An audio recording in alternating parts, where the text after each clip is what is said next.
Well, welcome back to Sideline Talk podcast. International break is over. Thank goodness for that. But yeah, as always, I'm joined by the panel. Dale, I'll go to you first, mate. How you doing? You okay? Yeah, all good, mate. You all right? Good. Yeah, I'm really excited for the weekend. It's payday tomorrow. Arsenal are back. It's a massive one, which I can't wait to get into. And yeah, I'm so glad I don't have to watch Southgate ball for at least another few months, if that even happens. But yeah, Lee, how's things your end? You okay? Yes, all good, mate. Looking forward to proper football coming back this weekend.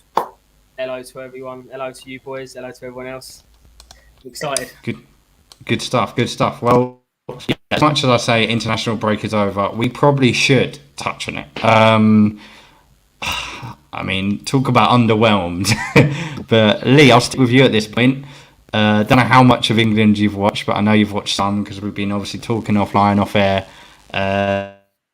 What do you make out of England's relegation in the Nations League? Talk to me. Yeah, I mean, the whole Nations League for England has been a shambles, really. When you get slapped 4-0 by Hungary, even though they did beat Germany as well. It's a bit of a shambles. Yeah, the game, I mean, the recent games, the one against Italy was abysmal, as I think everyone knows. That's why everyone's calling for Southgate's head, really. I actually was quite impressed with the Germany game yesterday. I mean, if you take out Harry Maguire and Nick Pope, we probably would have won the game, I think. I think it was a little bit frustrating that we were quite conservative, and then we actually saw the team we could be when we throw the shackles off, when we're 2-0 down, and Bellingham sparks the comeback with his little run through midfield to sort of orchestrate the first goal. It just shows that this England team can be a good team once you get the shackles off. I mean, it's been frustrating. It's been frustrating, but you know there can be some belief there in the World Cup based on how we came back, I think. Yeah, I agree to an extent. I mean, I'll give my 2 pence, then I'll go to Dale, and then we'll jump on to the real stuff, to the Premier League. I'm just fed up of flogging the same dead horse week after week. Southgate, he just always makes the same on decisions. That's what annoys me. And it's so simple. Like, playing 5 at the back was obvious. It was always going to happen, even though it shouldn't. People just expect it from Southgate. I feel like his football is predictable now, and he's got enough in attack to go with. He shouldn't be doing the fight. We shouldn't be anywhere near playing Luke Shaw. I'm not saying I actually thought he played quite well, considering my expectations of him at left wing back. As soon as I saw that, I thought car crash, waiting for it to happen, you know. But yeah, he got the substitutions correct. They were vindicated, and it was a good comeback. However, how much longer can he keep getting away with getting it wrong in the first place? You know, if we start like that against Iran, I'll just boycott the whole bloody thing. You know, we can't play Luke Shaw at left wing back against Iran. For God's sake, it's embarrassing. But yeah, we've got, like I said, in attack, way too many options. We're absolutely overwhelmed with players to choose from. So I don't see why we need to go down that route. Mason Mount, don't know how he's getting in the team, if I'm being completely honest. He got a goal yesterday, good for him, but Saka done most of the work, and it was a good finish. I just think certain players are being hard done by. Saka being one of them. Look, he came on, he showed exactly why he needs to be starting week in, week out. I'm putting him on that right wing over anyone at the moment. Sterling, bit of an off game. Kane didn't do anything until his goal. But yeah, I suppose goals matters most to some people. But yeah, look, you start Saka in his right position, play the right formation, things happen. As soon as he changed things around, we were the better team, and he should have done that from the get-go. So, but yeah, Dale, enough on my rant about Southgate. How do you feel about him? And from yesterday's performance, as Lee said, do you feel like you do have any sort of confidence going into November, December?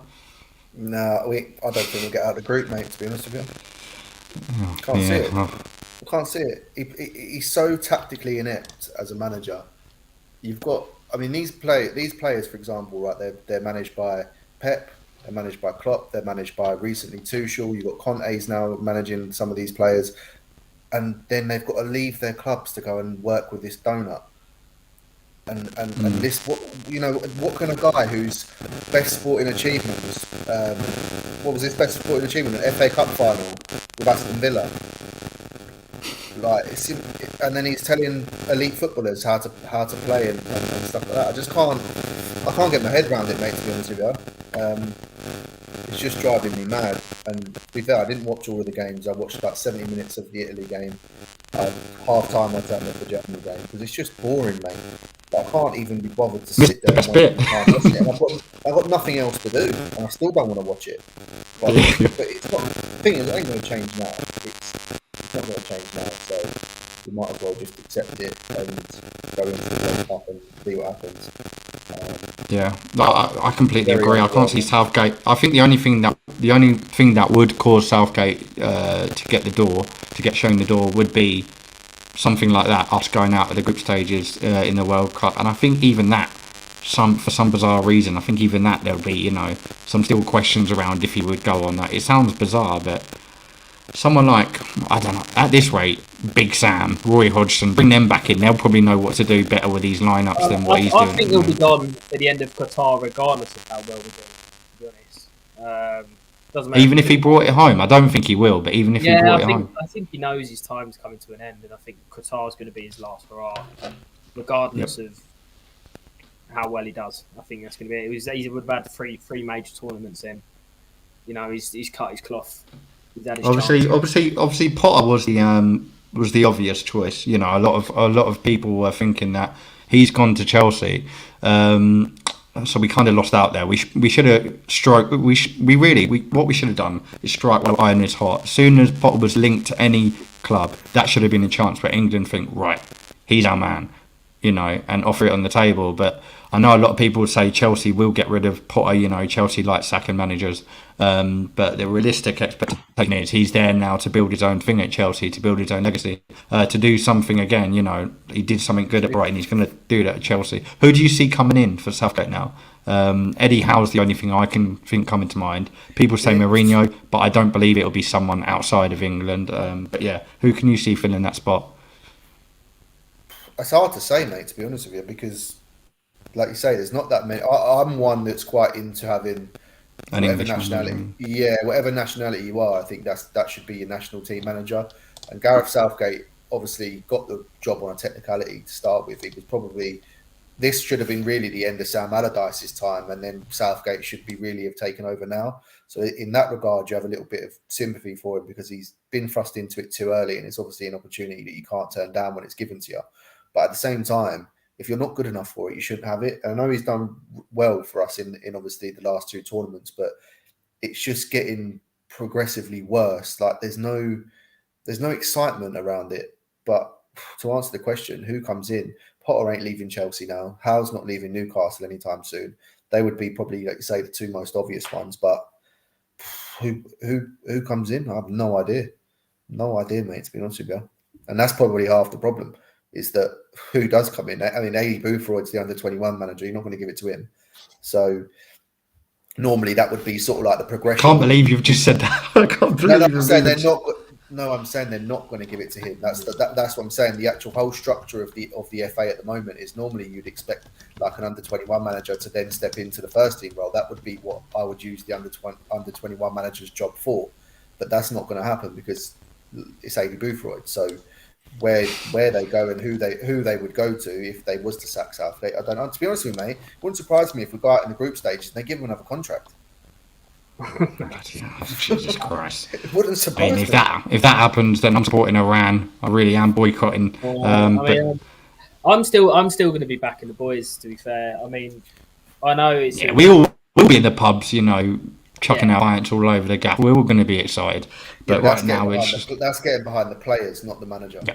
I don't think he's got credit in the bank in terms of his last two tournaments. I mean, if you look at the talent we've had in squads of old, like 2002, 2006, we haven't got past quarterfinals, and to get to semi-finals and a final of major tournaments is good. Based on, I would argue as well, though, that the teams that failed to do it before, the teams we were up against in that era and that generation were a hell of a lot better than what we're up against now. And we've got one of the better eras. We've got one of the better generations that we've had for a long time in terms of all-round squad. I think is better than probably what we've had for a long time. I think in the past we've had obviously your Rooneys and people like that, your Owens, who have always been like a one or two standout, and then obviously, but when we had Gerrard, Lampard, Scholes, we never used a formation or a system to get the best out of them.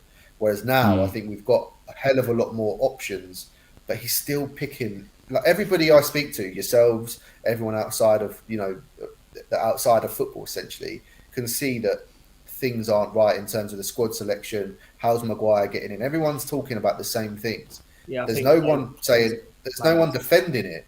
Everyone's saying that he shouldn't be there. Shaw shouldn't be there. He's picking the same players that didn't win us nothing in the last 2 tournaments, and he's going into it with exactly the same ideas and the same philosophy. So why change it? Do something different. Like these games we've just played, they were glorified friendlies. We weren't going to get nothing out of them. So why not use the likes of Tony, give him a chance, Bowen? I was just about to touch on that. The amount of players he called up and didn't use is just completely shocking. I think there was two standout omissions, weren't there, from the Germany game that everyone was talking about. Obviously, Tomori and Trent. Madness. It's mind blowing that. To be fair, I think Tomori is the harshest one. How he's not starting. I mean, it just goes back to the whole Premier League favouritism, isn't it? Maguire's performance yesterday, he was a full third. But the thing is, Germany's goals. Yeah. The thing is, as well, I don't think it helps Maguire. Nobody wants him there. He's getting dogs abuse. Surely he knows that if any little he's clearly not confident either, is he? He's clearly not confident. You would rather just say to him, look, be around the squad. I don't have a problem with him being around the squad because, like you say, Southgate's used him a lot, but don't start him in the 2 games when you shouldn't be starting. If he was to say, look, Maguire's in the squad just to, be around the group, but Tomori's playing, Stones is playing, then no one would care. But it's the fact that Maguire can't get in the Europa League team for United, and he's starting for England going into a World Cup. Yeah. When you've got a guy who's won the Young Player of the Year in Italy, playing for one of the biggest clubs in Europe, and he can't get a game. It makes no sense. Yeah, I mean, to be fair, I don't even necessarily agree with him even being in and around the squad. It's not like he's been there and won it all, and he's like an older pro with leadership qualities. He's not really won anything in his career, and his performances have been nothing but shambolic. I don't know what he's doing there. I really don't. And you've got people like Ben White sitting at home as well, and obviously Tomori, who can't get a game. They deserve to be ahead of him for sure. Yeah, I mean, Ivan Toney's the big standout as well. Like, what's the point in that? Doing all that, was it for the media? What was it? Just to tick a box? Mate, that was pure. That was like a childish thing you get when you're like a. Was it for the publicity? Do you think? I think Tony would have got some game time if we were maybe like 2-0 up with 20 minutes to go. It's kind of one of them. But I don't see the point in chasing the game. Yeah. But I don't see the point in it. Regardless whether we won, lost, or drew, it didn't really matter. So we know what Kane offers. We know what Sterling offers. We know what Grealish offers. We know what Reece James and Trent we know all these players, so I can understand them not getting a game. But play the players who you're not too sure of. Play a Bowen. Play, a Tomori. Take a gamble, I mean, at the same time, it's the last game before the World Cup, and it is against Germany. Every game, even if it's a friendly, every game you play against Germany does matter. And it is his final game, his final sort of game to try and get his team right. I said a few weeks ago when we discussed it, he already knows what team's going. Yeah, he knows what he's going to do. He knows who he's taking properly. Yeah, I reckon there's probably 4 or 5 places up for grabs, and they're just going to be squad players. The rest of the players, we all could name them. We could name them. We all could. Yeah, the only thing you'd really probably question is like who's going to be on the right wing, Foden or Saka. I think that's probably the only debate. But one thing I will say, Jude Bellingham, absolutely brilliant. If Liverpool are going to sign him next summer, you've got a single dice for him because I thought he was one of the best of a bad bunch, to be honest. And he would stand out even if England had played well. I think even if everyone else around him was playing well, he really was ticking all the boxes. But I also think as well, Bellingham, I think that there's playing him in a 2 with just him and Rice doesn't suit his game. He needs an extra body in there. He needs an extra man in the middle. I do. Yeah, he needs something so that he can do them bursting runs forward that he wants to do. But you can see, like over the last 2 games, he's been quite reserved in when he goes and when he stays because he knows he's leaving Rice exposed on his own. But everyone can see that. Everyone watching who's not a professional football manager can see that Bellingham suits a 3, so it gives him the license to go. But he's still playing him in there with a 2 with a back 5. And if you give him another player, imagine what will happen. Yeah, imagine what will happen because he's already playing. He's already looking good. If you add to that, then it's only going to be even better. But let's move on because Qatar is not long away whatsoever. In 2 months' time, boys, we're going to be sitting there watching World Cup football or amongst a World Cup football, that is a worry for me. I think there's a lot that needs sorting. So if we win that first game, all of this discussion goes out the window. I'm on the hype train. It's coming home. No. No. If we win if we 5, get out the group and we get past the quarters, then I'll give him his dues and say, all right, I just don't see us getting out of the group, mate. I really don't. Right now, I've said last 16, and I'm going to stick with that. But Premier League football is returning, and what a way for it to return! 12:30 kickoff Saturday afternoon. Arsenal versus Tottenham. The winner going top of the table. I'd like to say I'm excited, but you know what? Shitting my pants. Absolutely shitting myself. But Dale, I'll stay with you. Obviously, as an outsider, Tottenham started in the right gear, unbeaten so far in the Premier League, as far as I know, at the moment. Themselves and City being the only ones. Arsenal, you know what? We're top. Obviously, we had a bit of a dip at Old Trafford, but we're still playing well. What's your thoughts going into this one, and who do you think will come out on top? Don't know, mate. I can't call it, to be honest with you. I think these games are generally pretty good, aren't they? There tends to be quite a lot of goals in these games. And to be fair, at the Emirates, Arsenal do normally show up. I remember, was it last year? I think you beat them 4-2 or something, didn't you? I think 3-1 last year, and then 4-2 was a while back, but 3-1 last year. Yeah. Oh, was it? So yeah. So to be fair, at the Emirates, I'm probably going to go with Arsenal. Narrowly, I don't think it'll be a higher scoring one this time. I could see a 1-0, 2-1 scenario. Interesting. I mean, for me, I'm always going to be more nervous than excited. That's just how it's going to go with this game. The same happens with Arsenal versus Man United. The same happens with Arsenal Chelsea. But this is just, this is upper level. And the fact that it's so big, I thought last season's game was important. This is just 10 times more now, because going top of the league, to beat them, to stop their unbeaten run, to go top of the table, put a bit of a gap on them as well, it'd be huge. But I feel like this is exactly what fans need after such an underwhelming international break. Obviously, what happened the week before that as well, there was no football. But Saka looked in good form for England, as we just touched on. Then you've got Son. He also looked great against Leicester, as we touched on last week. So it's chalk and cheese. You could say a number of things for each team. The big test, I think, and the interesting one will be in midfield. A lot of people have given Højbjerg really big high praises this season. And obviously Jack has been outstanding, so it'll be interesting to see what happens there. Partey looks a concern. I'm hoping he's fit. I think if Partey's not there, then there is a bit of a worry. We need our midfield to be really strong, because they're going to come at us. Tottenham have got a good midfield as well, and I think the main focus for me is on the left. Zinchenko has not been quite right this season. He's already had 2 injuries. Tierney, there was some talks of him in Scotland not being fit. We need at least one of them, because Kulusevski or Richarlison, either or, they're going to come at you. They can both be a threat. And we know what Kane and Son are capable of. So, yeah, it's a tough one. I think for me, if I was going to put a result on it, 2-1 Arsenal. And I think the fans would be up for it. We've not been at the Emirates for a long time. You know what's going to happen, don't you? You've been slating Richarlison, mate, all season. He's going to come back and haunt you this weekend, isn't he? I'll walk out the ground if he scores. I'll be gone. I'm not having that. But yeah, I think we'll win. I don't think it'll be a comfortable game whatsoever. I don't think we'll get it as easy as what we did last season. I thought Tottenham were horrible when we beat them 3-1. I just thought they weren't up to it. Whereas this time round, they are looking good. Against Leicester, there were some dips there where I looked and I thought, yeah, you're getting away with this. And obviously, Son came on and scored a hat trick. I think it suits Tottenham though, because they want to play on the break.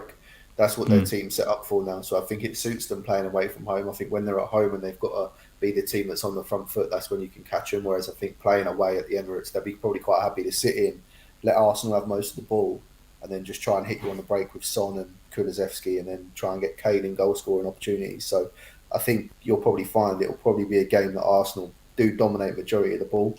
It's just whether or not you can get that first goal. I think if Spurs get the first goal, it could be a hard day at the office for Arsenal. Yeah, I think for me, Martinelli, I'm just hoping. I don't rate Emerson whatsoever. the amount of right backs that club have signed, and they still haven't got it right. Jed Spence, I don't think he's gonna tick every box either. I'm hoping Martinelli gives him a bit of a show and causes some problems on that left hand side, and then Jesus, we know what he can do in the middle. So, but yeah, it is probably going to be. I don't think I'd like to say we'll dominate the game, but I think it will just be in the mid. I think a lot of the game will be in the middle of the pitch. I think it'll be a lot of fighting for the ball, and it all depends on the lineup. Like I say, I generally don't know who's fit and who's not at the moment.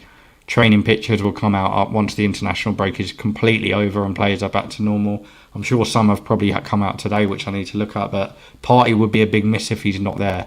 As far as I know, Tottenham are.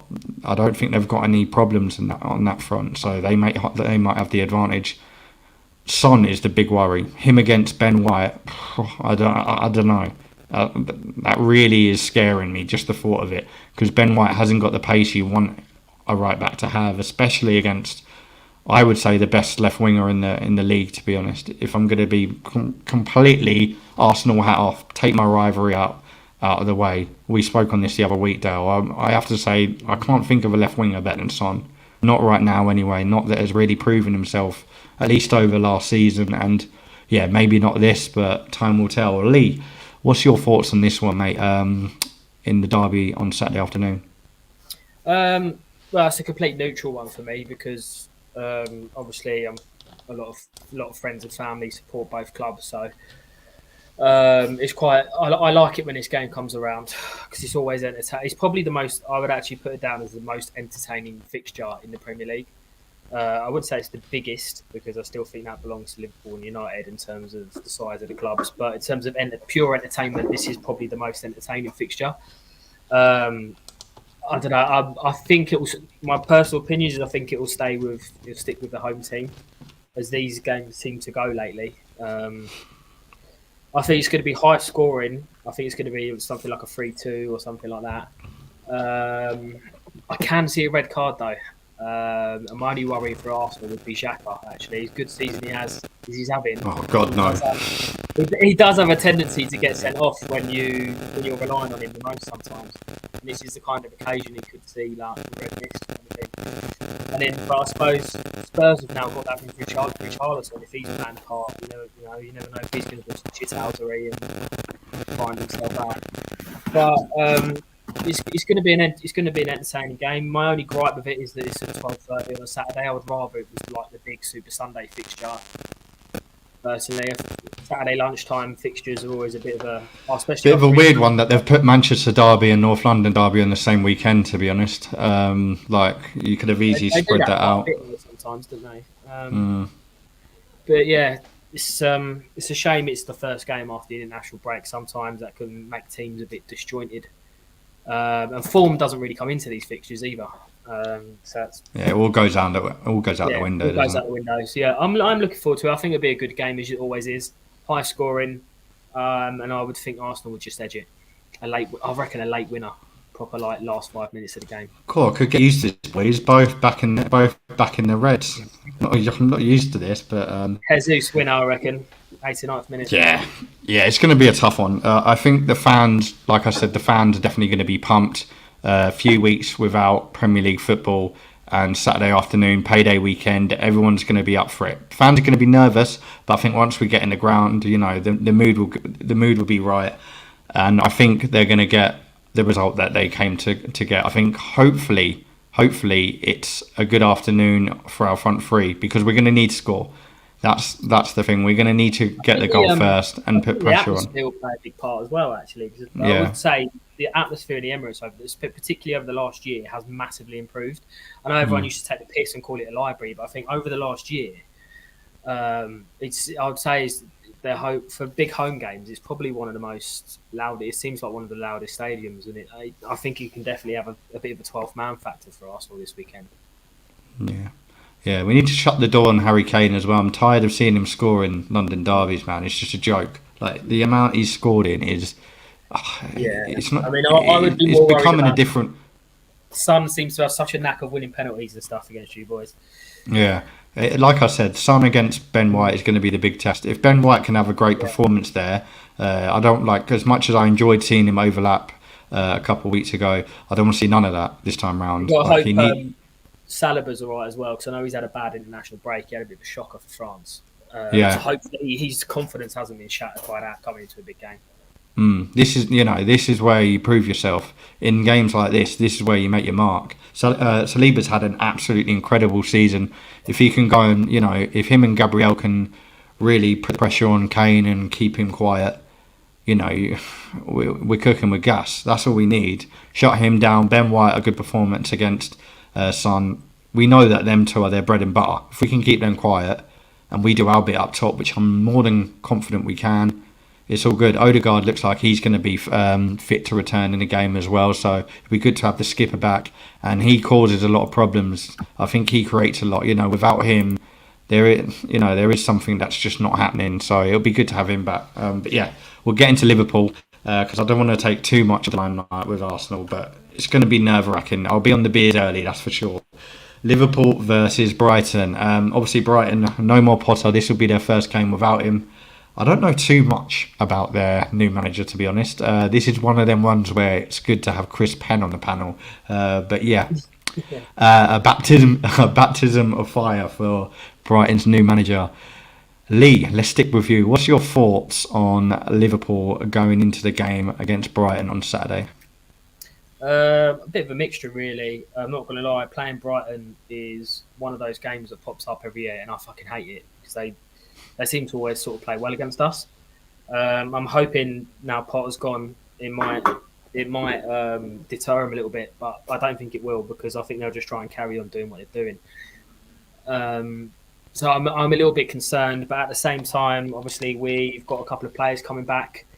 Obviously Nunes has actually finally scored a goal today. Thiago's back, which is obviously I would actually say Thiago's probably our most important player this season, and I think that's already showed early on in the year. So I'm happy he's back. Jota's obviously scored in the international break as well. I think it was either yesterday or today. So Salah's scored 2 in the international break and then had a rest for the second fixture. So I mean the squad's looking good in terms of how the international break's gone and players are coming back. So and obviously it's at home. It's at Anfield, so you back Liverpool to win every time, really. I'm just a little bit worried the fact it's against Brighton and they seem to be a bit of a bogey team for us. But I'm hoping for the 3 points more than anything, rather than a big performance. Just want the 3 points. Yeah. I mean, at the moment, I suppose you'll take any result you can to catch up top. Try and make up for the points that were dropped earlier on in the season. Dale, what about you? Do you echo those thoughts about Brighton at home? Do you feel like this is one of those games where Liverpool just don't seem to always not get it their way as such, but it's just one of those games that perhaps you always think something's going to go wrong? Well, yeah, that's because they're a good team, mate. Like, we was 2-0 up against them last year, cruising, and they managed to pull it back to 2-2, and actually had a goal disallowed. Could have won 3-2 last season at Anfield as well. So, like Lee said, they're a bit of a bogey team for us because they're a football inside and they come and play football. And they're not like the other teams like Crystal Palace and teams like that who sit back and they play on the break. They'll actually come at you. So in a way, it does suit us a bit better being able to obviously get maybe a few more gaps in behind their defence and stuff. But at the same time, with the high line and the issues we've had with the high line, it does cause a bit more of a problem. The fact that they won't sit back, they're going to come at us. So, like Lee said, I'm a mixture of excited and a bit apprehensive because I know what Brighton are and they always start well and playing them early in the season. Any season over the last sort of 2 or 3 years, they're always playing really well at the start of the season. I'd rather this fixture be sort of after Christmas, but it is what it is. Like Lee said, we've got the players back now. I thought Thiago against Ajax was just outstanding. He was everything that we've missed since the start of the season, just ran the show. So yeah, I think I think like Lee said, one of the biggest things for us now is keeping Thiago fit for a run of, well, the whole of October. I want to see him playing pretty much every game. I know that we'll have to manage him because it's going to be sort of 3 games a week, but I just don't want to. I was going to say, you don't want to throw him in too heavy. No. You don't want history to repeat itself. Yeah. think we've got to pick and choose the right games. I think Brighton's definitely one, just because obviously our start to the Premier League hasn't been great. So we need to get 3 or 4 wins on the bounce if we can. And he's going to be key to that. Maybe give him a rest in some of the Champions League games. Maybe bring him on as a sub in some of them games if obviously Hendo's back and people like that. But I slightly said still back us to win it. I think, like I say, Jota's back and scoring. Nunes has got himself a goal, so that hopefully will help his confidence. Salah's got a couple of goals for Egypt the other night. That will help him. I think it'd be a good opportunity to give Diaz, manage his minutes, because since he's joined, he's pretty much played every game. I can't think of too many games where he hasn't played. So Jota coming being back, being your best attacker. I wouldn't say best player, but he's probably been your best attacker. It's just he's been phenomenal. I think Jota coming back just gives us the option to potentially give him a rest, because you can play Jota, Jota off the left if we need to. You know what you're getting with Jota as well. Let's be real. He don't mess around. He doesn't disappoint. Obviously, don't forget about Bobby either, because he's done nothing wrong for Mino this season. His contract's coming to an end, and he's not letting it affect him. He's putting in the performances. Scored 5 goals in 2 games, and then he got dropped. It's ridiculous. I think with Bobby, it's just that it's consistency with him. Like you say, he'll have 2 or 3 games where you think this guy's outstanding, and he has 2 or 3 games where he doesn't really get involved too much and he doesn't really impact the game. So, but I think, like Lee said, it's more confident the fact that Konate is going to be back as well, which gives us a bit more cover at the back. So I think after this is now, I want to see where we really go for it. I want to see us really attack October and start getting some decent wins. I think Trent's going to come back. Well, not too much, hopefully, because we've got you next week. Sorry, go on. I remember last year when Trent got dropped by England, he then went on a fucking stunning run of form, like literally this time last year. So I'm kind of hoping he does the same thing again and just proves it. He scored that beautiful top bins, I think it was. Possibly, yeah. He's just. I'm hoping. Yeah, I think he got dropped, and I remember everyone saying, "Listen to that Southgate," something like that. Yeah. I think it was even against. I hope it was against us, but yeah, Trent would be an interesting one. I think for him, he knows he hasn't got to answer any critics though. Like Southgate's the only one who doesn't believe he should be in that team. As bad as Trent is, you always take him. I think he's had such a bad start to the season. He's definitely got a. But he's up against. I think the problem is as well is like I said last week, he has such high expectation now. He's always disappointed unless he's playing phenomenally. But that's the thing as well. Like he's raised the bar so high for a right back and what they do and what they offer. That the fact that people say the thing that annoys me most is when people say, "Yeah, but Reece James and Walker are better than him." They've never hit. I think he's probably had more assists in a season than Reece James has had in his career in terms of stats. If you want to look at it from that point of view, yeah, Reece James is probably a better one-on-one defender, but he doesn't influence a game like Trent does from right back. Like he's almost defined a role, and it annoys me that when we were winning the Champions League and when we were winning the Premier League, there was never anyone questioning whether or not he can defend. But now all of a sudden that we're not as potent as we used to be, he's just like an easy scapegoat. And yeah, he has had bad games and he has had performances where you can question something. But who hasn't? What player hasn't had a performance where you could pick holes in? Everyone makes mistakes. So I just think everyone needs to lay off him. And to be fair, it probably help him the fact, like Lee said, that it might give him a kick up the backside to go out and show Southgate what he's missing by not giving him an opportunity. Yeah, that's true. I mean, I think it's the fact that there isn't that many right backs or left backs on their level as well. But we've got to come here. I'm guessing they're meaning England. I don't know. I'm gonna guess they mean England, but my prediction was last 16. I think he means where will it be in the table?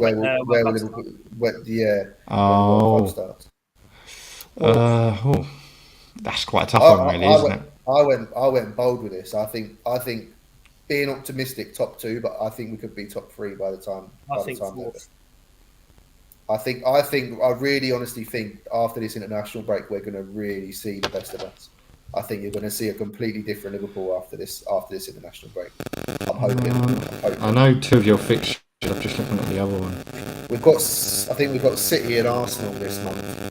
Yeah.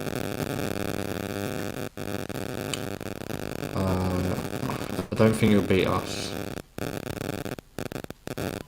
I think Brighton are going to drop points. Yeah, you could be in the top 4. I think Brighton are going to struggle. Yeah, I think Brighton are going to struggle. I think the problem is the new manager's going to have to create his system. And I don't think it's going to be as good as what Potter's was, and it's going to take some time. So I think Brighton are going to slip up. Tottenham, they're going to slip up on Saturday, hopefully. And yeah, I think you could creep up this weekend, getting 3 points against Brighton, and then it's just a matter of staying up there. And yeah, I think Brighton have got a massive job in their hands, to be honest. I said this before when Potter first left. I think they're going to struggle because you need to be a good manager, as good as what Potter was, to make all them pieces work together. I just realised who that is. That's Chris Penn. Is it? Yeah. Oh yeah, it definitely is. It's definitely him. If he's talking about him, is that what gave it away? I didn't even pen to paper. I didn't even notice. It's because usually he's on here, I guess. To be fair, I had a little look at that Zerbi and a little look at like what he's done before, and he is quite a expressive manager. So I think he'll suit Brighton quite well. He doesn't strike, like from what I've seen, his teams aren't a team that are going to completely change the philosophy.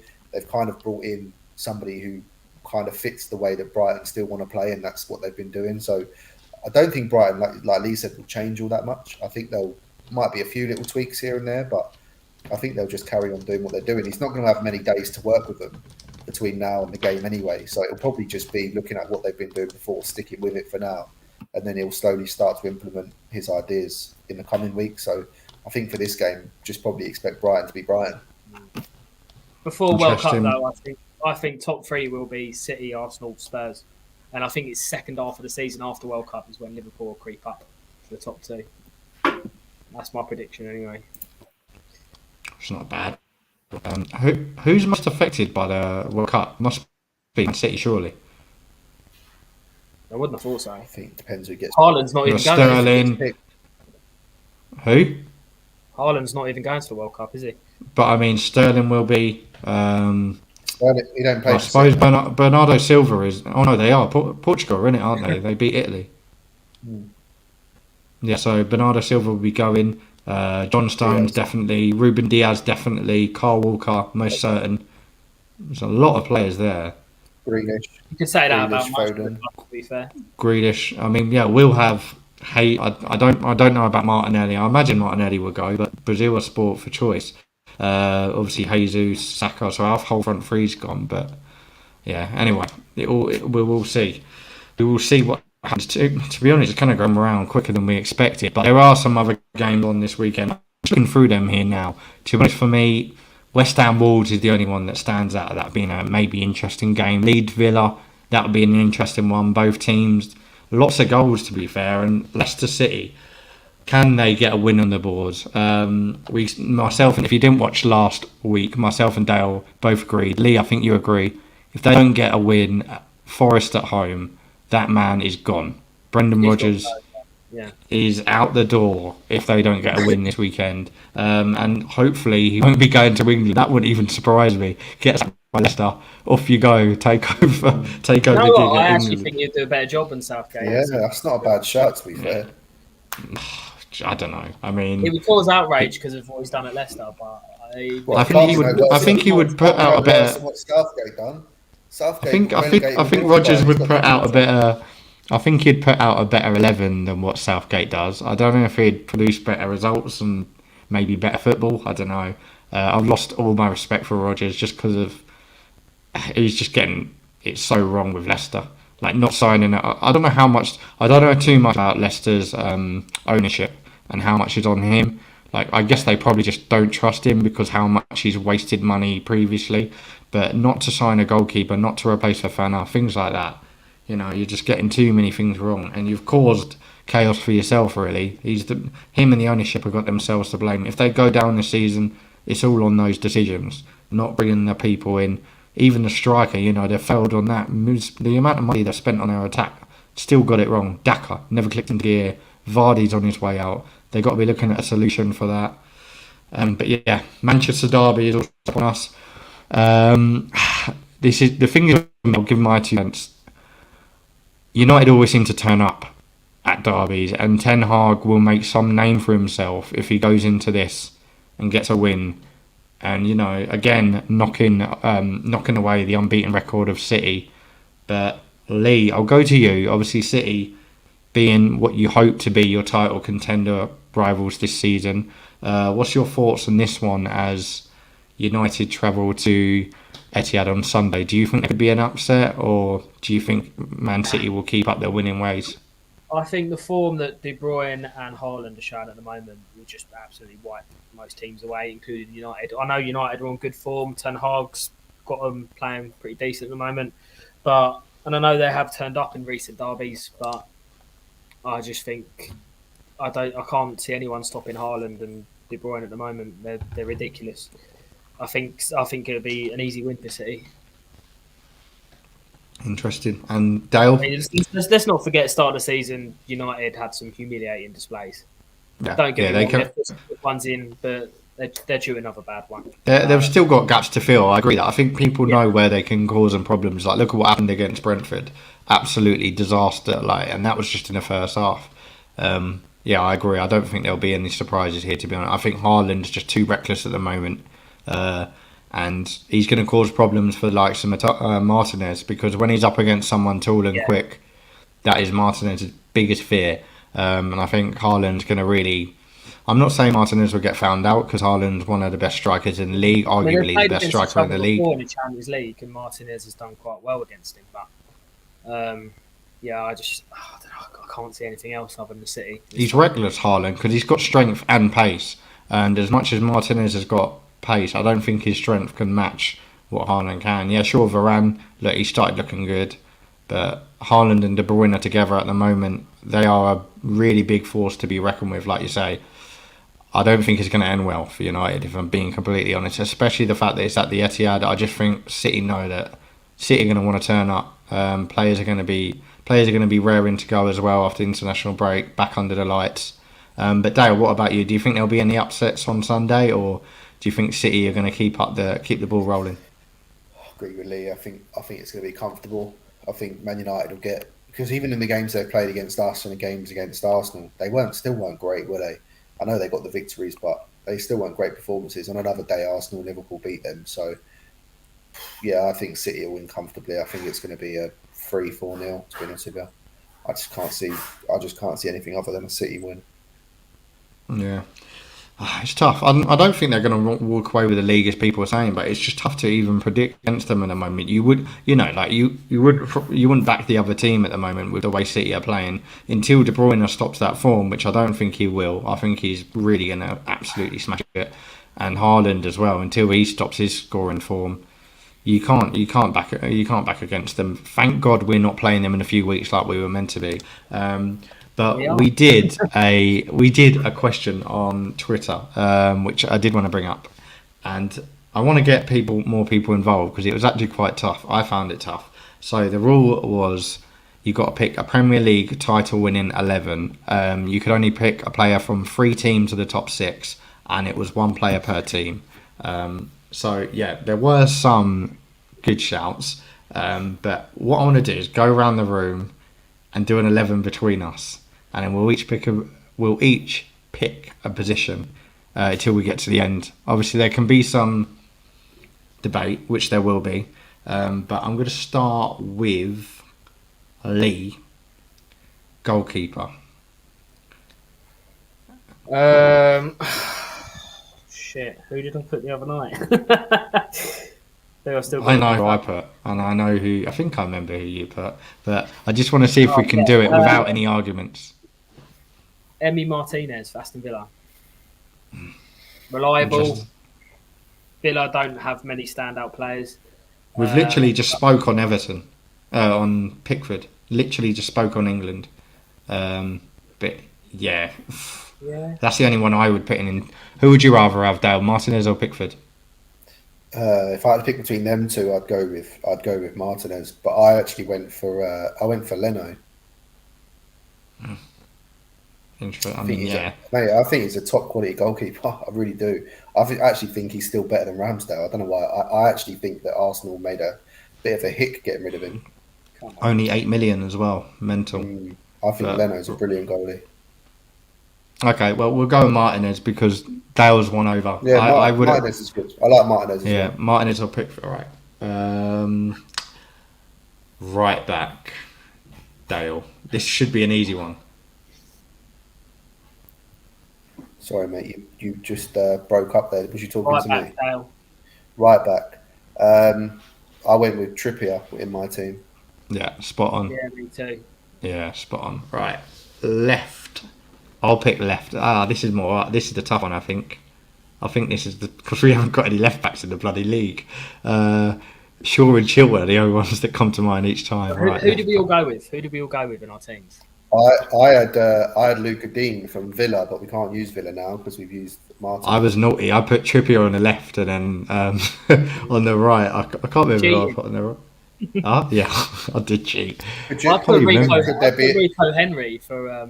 Brentford. Yeah, that's a good shot. I was going to say, could Cucurella sneak in there? Because is there going to be many Chelsea players? I didn't have any other Chelsea players in mind, so it's Well, not massive. yeah, I'd be happy with Rico. but that just takes away one of the top six. That's the only problem. Yeah, I think that's why I didn't include any Chelsea players. Yeah, I went with Rico Henry just because it's Brentford and he's pretty much like a 6, 7 out of 10 for them every week. I know there's been some shouts of him getting an England call up lately. Been a bit unlucky, but I think How old is he? The radar. He was the best. He was the best left back in the Championship before they come up. I think he's only about 25, 26. I don't think he's that old. Yeah, Interesting. it's pretty reliable. Right, the centre halves. I'll give you one each. I went with Lewis Dunk from Brighton. I went with one of mine was Anderson for Crystal Palace. Yeah, Absolutely, I think his passing range is superb from centre half. Lee, you're coming out with some shouts. Right, He I'm was jotting my this down, by the way. I was torn between him and Zuma. I did have Cody for Everton as well, but So just to recap, I'm writing it all Cody down. or Dunk. It's got to be Dunk over Cody. yeah, I think Dunk's just so himself more. you know, we've used the Villa, we've used Newcastle, Brighton, Palace, and Brentford. Yeah, I know. We went with Rico Henry on the left, yeah. So we've still got all our top six. That's good. We've still got three. You got Martinez in goal, Trippier, Dunk, Anderson, and Henry as your back four. So what I'm going to do is, once this show is over, I'm going to tweet out the team, and I'm going to get people to comment where they think it would finish in the league right now, based on current form. Probably relegation. People will probably mug it, but yeah, centre midfield. I want to pick one now. There's only one man to start with, isn't there? DM is going to be a debate, I think, with Dale. Yeah. It's got to be. It's got to be Uncle Ben's. It's got to be Uncle Ben. It's got to be Uncle Ben's. I know he's going to hate it. It's got to be. You can't tell me in a Premier League title winning 11 with only 3 of the top 6 teams in. All right, go on then. Who's going in then? You got to start with Kevin De Bruyne. Yeah. I mean, I'll put him in, but it just means I can't have my midfield 3 was Neves, Kevin De Bruyne, and Maddison. See, I went with because obviously I didn't have Martinez in goal. I had McGinn, Rice, and Neves. No, that's trash. Okay, so Neves gets in. 2 of us have picked Neves already, so Neves gets in. Did you put Neves over Rice then? Yeah, I had Neves, Maddison, and Kevin De Bruyne. I think I had Jared Bowen. I didn't pick Rice because I put Jared Bowen in. I had Zuma in mine, so that's why I didn't put Rice in. I did put Rice in. I didn't put Neves. I put Podence in mine. Did you? Yeah. To be fair, it's not a bad shout. And then I used Saka on the wing, which was probably my problem. Yeah, my other. At the end of the day, I had Caicedo as the Brighton fella, but we what are we going with then? Does Neves get in over Rice? For me, Rice should be in. Overruling me. I feel like Rice is going to be in a top 6 club very soon. Yeah, Rice should get in based on. It probably would have been if West Ham hadn't valued him out of it. All right, let's go with Rice then. I think we all Okay. agree with Kevin. We all agree with Kevin De Bruyne. Yeah. Yeah, so we're doing a 4-3-3, right? We're keeping it consistent. What So about we the need other one more midfielder. I think Madison's not a bad shout, to be honest. I think I like Madison. I don't rate him. Well, James Madison. No, he's been good this season. I don't think he gets in above certain other people, though. Who else is on the radar? Right, we've just named one of them. Fernandes. Does Fernandes get in? I'm not putting a United player in there. No, That's not the No. game. No, because that literally means I can't put an Arsenal player in.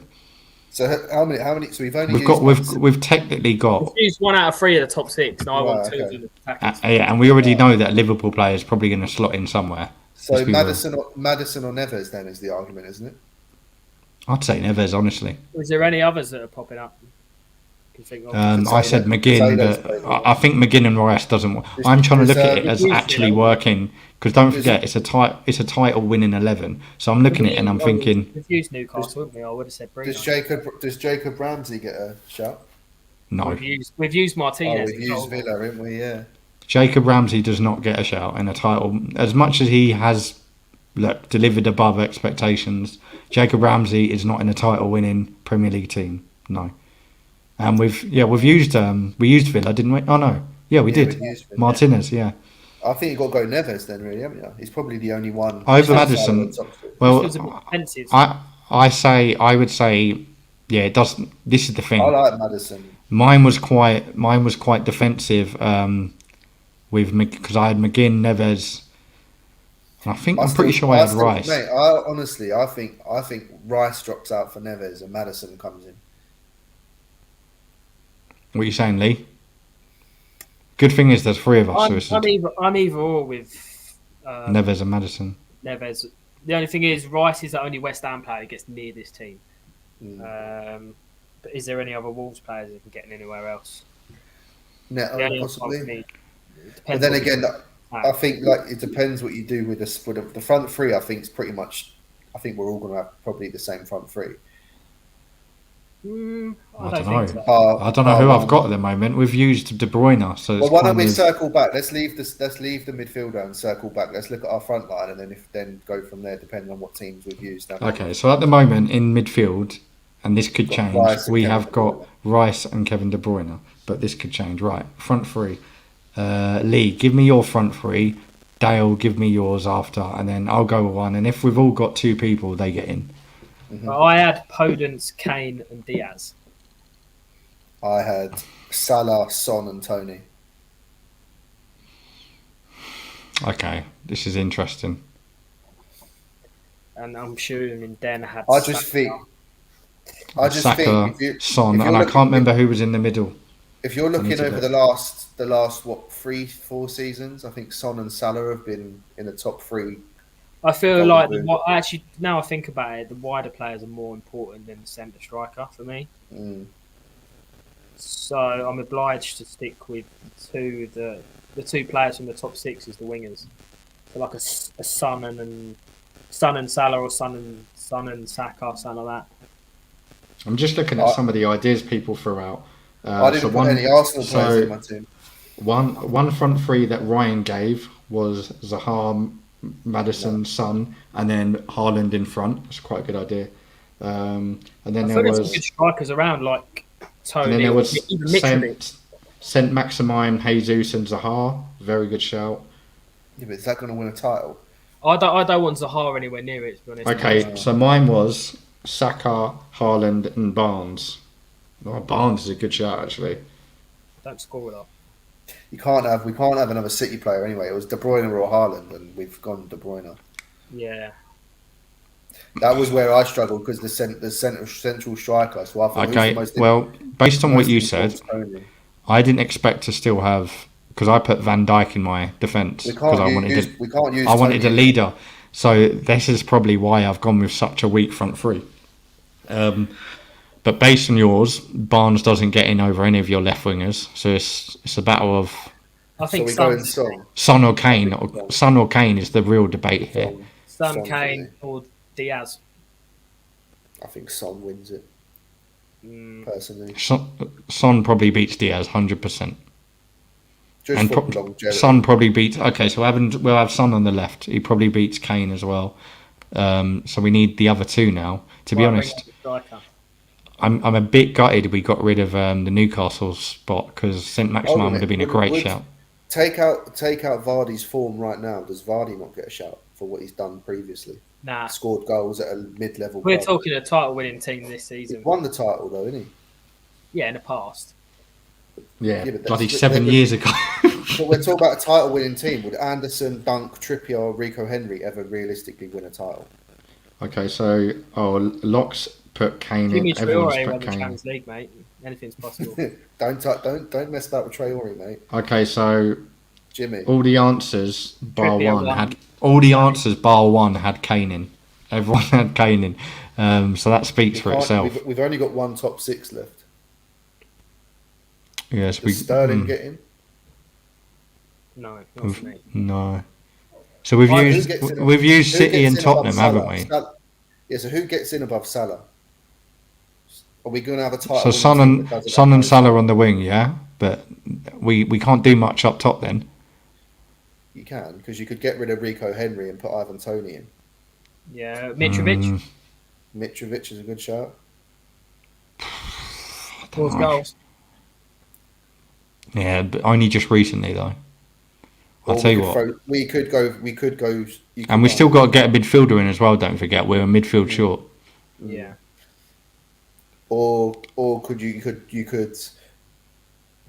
go Jota and then have a Neto next to it, or San Maximin. Nah, Neto's not in the. Nah, Neto's for me. Neto's a Jacob Ramsey conversation. He's good, but he's not title winning.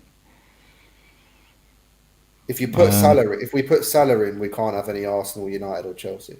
The only thing I can think of doing is putting Zaha on the left and Kane in. Zaha don't get near this. He moans too much. Or putting someone else on right back. I'm not sure who, and then bringing in St Maximin on, and then putting Kane.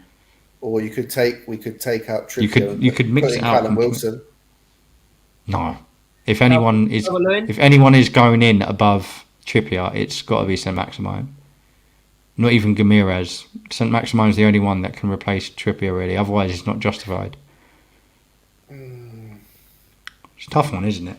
I thought it was quite a good thing I saw on TikTok. The whole three out of the top. It's hard because I quite like my own team. I like Tony. I like Tony. No, I had Tony. I had Tony in up there. Oh, this is tricky. Right, we've got to make a decision. Go through the teams in your head and think. Let me pull up the table quickly. Okay, so we're settled on Son and we're settled on Son and Salah. No. So we're not going. We're not going Leicester. We're not going Vardy. Nottingham Forest have got no one who's getting in. West Ham have got no one getting in. Wolves haven't got a striker. Crystal Palace we've already used. Villa we've already used. Southampton, does Che Adams get in? Probably no, not. He does not. Why do do not? Everton no. Bournemouth no. Leeds Rondon. No. So basically, you're stuck between Mitrovic, Toney, or one of the top six strikers. Because none of the other teams have got a striker that you're gonna realistically put in. Yeah, true. Right, so we've gone just to go for it. Because I can see people watching on Twitter. So we've gone for Martinez in goal. On the left, Rico Henry. In the middle, we didn't go for Conor Cody, did we? Anderson and Dunk. We went for Anderson and Dunk, yeah. And then on the right, we went for Kieran Trippier. Rice and De Bruyne are in midfield. And then we're still undecided on that midfield position. And then the front three. I think we could find a better left back if we take Rico Henry out, stick Ivan Toney in, and reevaluate the left back. I'm not convinced on Ivan Toney. Are you, Lee? I just don't feel Mitrovic. I feel like there's a lot of options. It's Mitrovic or Toney. I think they're the two. They're the only two if you're not going to use a top six striker. Okay, Toney in the middle. Let's find a left back and a midfielder. So Rico Henry's out, Toney's in. Are we going with Salah on the right over Saka? Son and Salah are there, yeah. We've settled that. So we've got no more top six. We need a central midfielder, and we need a left back. Tough. This is why I did such a poor front three. Because I knew that. Could you play Walker Peters as a Yes, left back? very good shout. That's who I put. I've just looked, and a lot of people are. Yeah, a lot of people Or are putting that. Matty Cash. You could throw Matty Cash in and put Trippier to left back. Takes away our goalkeeper. Yeah, it takes away a goal. Okay, right. Walker Peters on the left. I think that's a good shout. You don't play on the left. Or Livramento. He had a good season last season. Jesus. Cresswell. We can't. That takes away Rice, though, doesn't it? Someone put Aït-Nouri from Wolves. Aït-Nouri. Yeah, he's not bad. He's decent, to be fair, though, to him. Nelson. Are we going Walker Peters? We can't. Yeah, it's got to be, I think. Or what about Tariq Mitchell? Sergio? No. Sergio. Yeah, it's got to be Walker Peters. The only other one I can think is Digne and taking Martinez out, but that just causes another problem. Or we put Pickford in goal, like I said, and then we put I think that's a shout. I think Digne at left back, and then Pickford in goal. Pickford in goal. Okay, right. Midfielder, and we're good. I hate the fact that Pickford in my own team. Oh. Hey? I just hate Pickford. I just hate Pickford. You won't be saying that in November, mate. Rather have Dean Henderson. Nope. Not a bad shout. Come on, then. We need a central midfielder. Is it Come on, Maddison? boys. I got married at first sight to watch. Come on. Is it Caicedo? Is it Neves? Is it Maddison? Is it Ndidi? It's definitely not Caicedo. It's definitely not Ndidi after the performances I've seen from him this season. So that takes 2 away. What about Leeds have started well, but don't think any. They haven't got any. They haven't got consistently good. Sinistera? Is it Sinistera? I think he's more of a winger, isn't he? He's a winger, isn't he? Yeah. Ward-Prowse? Not a bad shout. Yeah, I would say out of all the teams we've got to bargain with, I'd rather Ward-Prowse than Maddison. No disrespect to Maddison, but I'm looking at how. Tielemans? No. Tielemans? I'm looking at how the team would work. You've got to look at how it'd work as well. With a player like De Bruyne in there, you don't need a Tielemans or a Maddison really.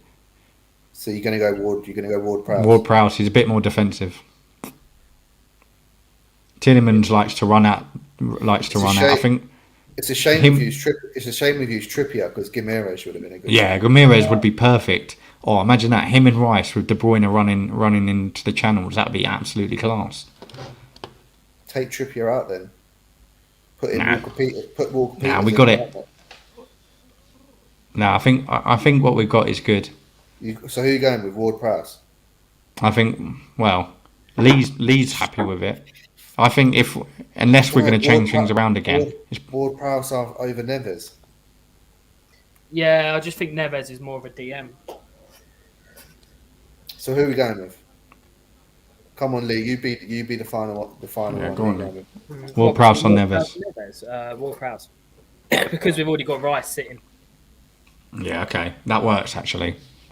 We need a set piece. We need a set piece taker as well, like you said. So this is you got De Bruyne and Ward-Prowse over free kicks and corners there. That's pretty special.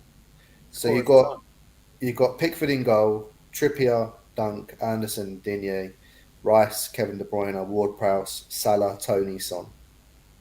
It's not a bad team. That's not a bad team, but yeah, guys, make sure you comment. We're going to post a video, and we want you to know where you think this team would finish in the 2022-2023 season. So right now, if this team was thrown into the Premier League, where would it finish? But that does wrap up another show, another week. What an exciting weekend ahead of Premier League football. Hopefully, this time next week, we will be back discussing a big win for Arsenal, staying top of the league. But yeah, thank you to people that have tuned in on Twitter. Make sure you do come over to YouTube and smash that like button. We'll be back next week at 7:30. Hope everyone has a good weekend. Take care for now. Cheers, guys. Thank you all. Do not scratch your eyes. You are really seeing the most extraordinary finish here.